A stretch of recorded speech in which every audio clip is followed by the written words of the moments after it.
शेलटी येथील बारशानिमित्त भजनाचा कार्यक्रम संपन्न। शहादा तालुक्यातील शेलटी येथील हरिभक्त परायण श्री ब्रिजलाल दौलत पाटील यांना नातूरत्न व हरिभक्त परायण राकेश बिजलाल पाटील यांना पुत्ररत्न झाल्याच्या खुशीने राहत्या घरी शेलटी येथील चिमुकल्या चिरंजीव क्रिविसच्या आगमनानिमित्त शनिवारी रात्री भजन संध्या कार्यक्रम संपन्न झाले। तरी कार्यक्रमात कान्हा देश मंडळाचे विश्वस्त पदाधिकारी तसेच तालुका अध्यक्ष उपाध्यक्ष यांनी उपस्थिती दर्शवत कार्यक्रमाची शोभा वाढवली।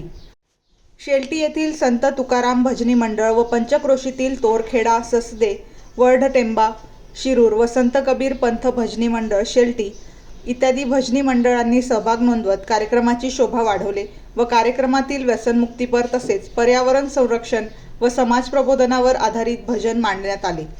कार्यक्रमाच्या शेवटी चिरंजीव क्रिविस याचे पाळण्याचे भजन झाले व कार्यक्रम संपन्न झाला।